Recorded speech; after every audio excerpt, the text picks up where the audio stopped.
తమిళనాడు ఎలక్షన్స్లో అనుకుంటా మల్లికార్జున్ ఖర్గే గారు దేశ ప్రధాని నరేంద్ర మోడీని ఉగ్రవాదితో పోలుస్తూ మాట్లాడారు కదా. దాని మీద కూటమి ఎంపీగా మీ కామెంట్ ఏంటి సార్? అసలు మనము అపోజిషన్ వాళ్ళు ప్రధానమంత్రి గారిని లేకపోతే ఉన్న గవర్నమెంట్ మంత్రుల్ని విమర్శించే హక్కు ఉంది, రీజనబుల్గా ఎక్కడన్నా తప్పులు చేసి చేయొచ్చండి. కానీ మనం ఉగ్రవాదులుగానో లేకపోతే నిరంకుశవాదులుగానో డిక్టేటర్షిప్లు అని చెప్పకూడదు, అట్లాంటి పదాలు వాడకూడదండి. మనం ప్రధానమంత్రి గారిని మనం ఎన్నుకున్నాం, ప్రజాస్వామ్యబద్ధంగా ఈ దేశం మొత్తం ఎన్నుకుంది. ప్రజాస్వామ్యంలో 51% వచ్చినా కూడా ఆయన మెజారిటీ సాధించినట్టే. కాబట్టి ఆయన ఖచ్చితంగా మన అందరికీ రిప్రజెంట్ చేస్తున్న ఒక ఆనరబుల్ ప్రైమ్ మినిస్టర్. ఆయనకి ఇట్లాంటి పదాలు వాడకూడదు. మరి వాళ్ళు ఏ ఉద్దేశంతో అట్లా వాడారు, ఆవేశంలో వాడారా మరి ఏంటో మనకు అర్థం కావట్లేదు. ఒక చిన్న డౌట్ సార్, నాకు 2023లోనే పాస్ అయిన మహిళా బిల్లు 33% రిజర్వేషన్ మహిళా బిల్లు చిన్న సవరణ తీసుకొచ్చి దాన్ని మార్పు చేయాలని చూశారు. దానికి విపక్షాలు అడ్డుపడ్డాయి. ఇప్పుడు తీసుకుంటే ఆంధ్రప్రదేశ్ రాజధాని అమరావతి అంటూ తీర్మానం చేసి అసెంబ్లీలో తీర్మానం చేసి, అంటే శాసనసభలో తీర్మానం చేశారు, శాసన మండలికి పంపించలేదు. సరే, ఆ కారణం మీకు తెలుసు. అంటే టీడీపీకి అక్కడ బలం లేదు కాబట్టి అక్కడ వీగిపోతుంది బిల్లు అనేది, అక్కడికి పంపించకుండా నేరుగా పార్లమెంట్కి పంపించారు. అక్కడ ఉభయ సభల్లో బిల్లు ఆమోదం పొందింది. ఓకే, పెద్ద ఎత్తున తాళీ బజాయించారు, ఇక్కడ కూడా పండగలు చేసుకున్నారు, సంతోషం. మళ్ళా ఒకవేళ సపోజ్ వైసీపీ నెక్స్ట్ అధికారంలోకి వస్తే అలాంటి చట్ట సవరణ చేసే అవకాశం పార్లమెంటులో ఉండదంటారు. రాజధానికి సంబంధించి ఇప్పుడే అంటున్నారు మా విగన్ అంటున్నారు. వస్తే ఇప్పుడు పెట్టుబడిదారులు కూడా కొంత భయపడే పరిస్థితి ఉంది. జగన్ వస్తే ఏంటి పరిస్థితి, ఏం చేస్తాడు ఈ రాజధానిని అనేది. మరి ఇక్కడ మండలిలో ఆమోదానికి పంపకుండానే, అక్కడ చర్చకు పంపకుండా నేరుగా ఢిల్లీకి వచ్చేసింది, పార్లమెంటుకి వచ్చింది. అక్కడ ఉభయ సభలు ఆమోదించాయి, పెద్ద ఎత్తున తాళీ బజాయించారు, ఇక్కడ పండగ కూడా చేసుకుంటున్నారు, బాగుంది పరిస్థితి. 2023లో ఆమోదం పొందిన మహిళా బిల్లుకే ఒక చిన్న సవరణ తీసుకురావడానికి బిల్ పెట్టేసేది చట్టసభల్లో. చట్టాలు తయారు చేసేది మీరే, మార్చేది మీరే కదా. ఇప్పుడు మళ్ళా రాజధాని అంశము జగన్ అన్నట్లుగానే మావిగన్ అనుకుంటే ఆ రోజు సవరణ చేసే అవకాశం ఉందా లేదా? ఈ రాజధాని అంశం ఇక్కడ నుంచి డైరెక్ట్గా అసెంబ్లీలో పాస్ చేసి పంపించటం అనేది ఆ రోజు లీగల్ ఒపీనియన్ తీసుకొని మండలికి పట్టకుండా కూడా పంపించవచ్చు దీని పంపించారు. తర్వాత దాని ఎక్స్పర్ట్స్ ఒపీనియన్ కూడా ఉంది దాని మీద. అట్లాగే అక్కడ 2 సభలు ఆమోదించి గజెట్లో తీసుకున్నారు, దాన్ని గజెట్ ఆఫ్ ఇండియాలోకి తీసుకొచ్చారు.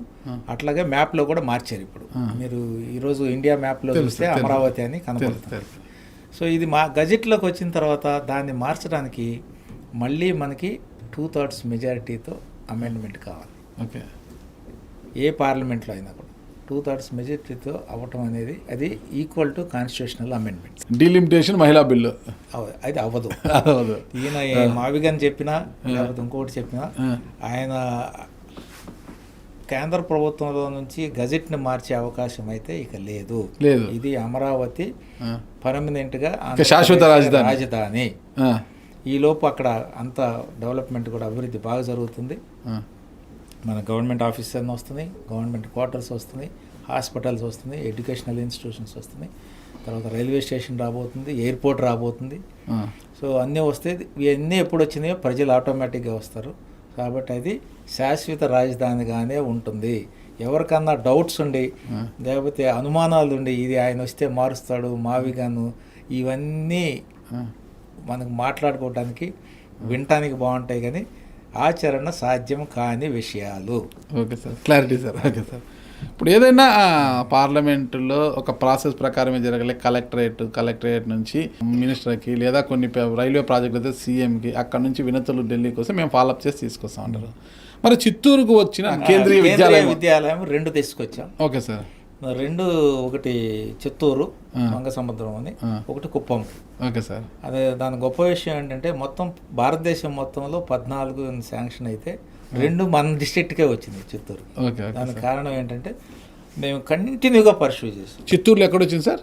చిత్తూరు సిటీ టౌనే కదా సార్.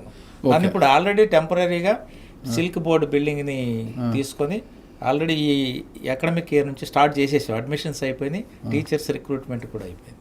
ఓకే. అయితే ఈ తీసుకురావడంలో ప్రయత్నాలు ఎట్లా ఉంటాయి ప్రాసెస్ చెప్తాను. ఇన్నిసార్లు మేము అక్కడ కమిషనరేట్కి వెళ్ళి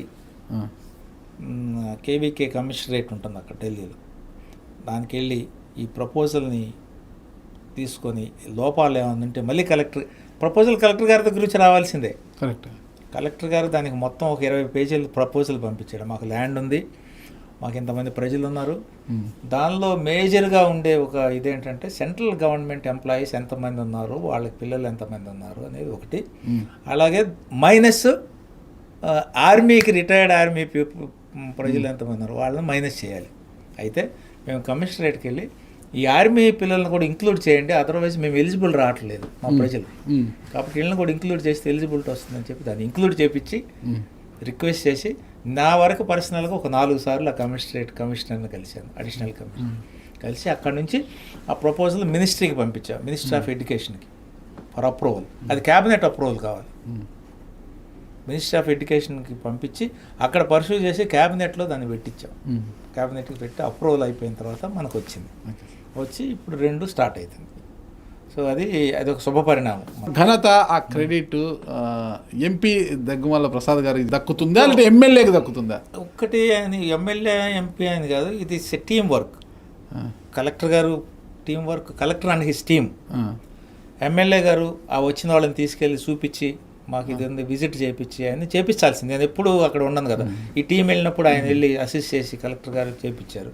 సో ఎమ్మెల్యే గారు అనే టీము, నా టీము, నేను ఒకసారి వెళ్తే నా అసిస్టెంట్స్ పిఏలు ఒక 2 సార్లు వెళ్ళడం, నేను 4 సార్లు వెళ్తే వాళ్ళు 12 సార్లు విజిట్ చేసి ఉంటారు.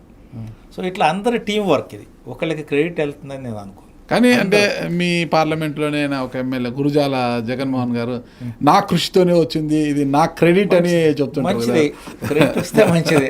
నా ఉద్దేశం అయితే టీం వర్క్ ఇది. అందరూ కలెక్టర్ అండ్ టీం, ఎమ్మెల్యే గారు అనే team, MP and team. Okay. So మేము కూడా ఇండివిజువల్ కాదు, మా టీమ్స్ తీసుకుంటాం.